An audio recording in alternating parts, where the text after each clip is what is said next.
గ్రంథం 1వ అధ్యాయము. నీనివేను గూర్చిన దేవోక్తి. ఎల్కోషు వాడగు నహూమునకు కలిగిన దర్శనమును వివరించు గ్రంథము. యెహోవా రోషము గలవాడై ప్రతీకారము చేయువాడు. యెహోవా ప్రతీకారము చేయును. ఆయన మహోగ్రత గలవాడు. యెహోవా తన శత్రువులకు ప్రతీకారము చేయును. తనకు విరోధులైన వారి మీద కోపం ఉంచుకొనును. యెహోవా దీర్ఘశాంతుడు, మహాబలము గలవాడు. ఆయన దోషులను నిర్దోషులుగా ఎంచడు. యెహోవా తుఫానులోను సుడిగాలిలోను వచ్చువాడు. మేఘములు ఆయనకు పాద ధూళిగానున్నవి. ఆయన సముద్రమును గద్దించి ఆరిపోజేయును. నదులన్నిటినీ ఆయన ఎండిపోజేయును. బాషానును కర్మెలును వాడిపోవును. లెబానోను పుష్పము వాడిపోవును. ఆయనకు భయపడి పర్వతములు కంపించును, కొండలు కరిగిపోవును. ఆయన ఎదుట భూమి కంపించును, లోకమును అందరి నివాసులందరూ వణకుదురు. ఆయన ఉగ్రతను సహింపగలవాడెవడు? ఆయన కోపాగ్ని ఎదుట నిలువగలవాడెవడు? ఆయన కోపము అగ్నివలె పారును.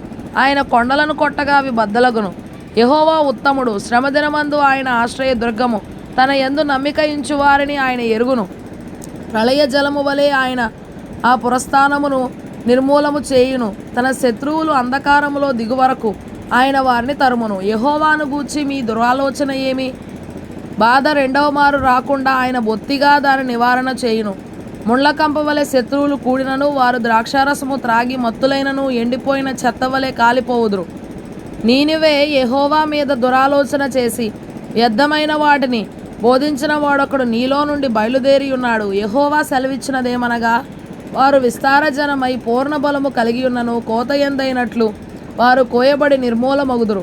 నేను నిన్ను బాధపరచితినే, నేను నిన్నిక బాధ పెట్టను. వారి కాడి రాను నీ మీద ఇక మోపకుండా నేను దాని విరుగగొట్టుదును. వారి కట్లను నేను తెంపుదును. నీనివే యెహోవా నిన్ను బట్టి ఆజ్ఞ ఇచ్చినదేమనగా, నీ పేరు పెట్టుకొని వారు ఇకను పుట్టకయుందురు. నీ దేవతాలయములో చెక్కబడిన విగ్రహమే గాని, పోతపోసిన ప్రతిమయే గాని ఒకటియు లేకుండా అన్నిటినీ నాశనము చేతును. నీవు పనికిమాలిన వాడవు గనుక నేను నీకు సమాధి సిద్ధపరచుచున్నాను. సువార్త ప్రకటించుచు సమాధాన వర్తమానము తెలియజేయు వాని పాదములు పర్వతముల మీద కనబడుచున్నవి. యూదా, నీ పండుగలను ఆచరింపుము, నీ మ్రొక్కుబళ్లను చెల్లింపుము. వ్యర్థుడు నీ మధ్యనిక సంచరించడు, వాడు బొత్తిగా నాశనమాయెను.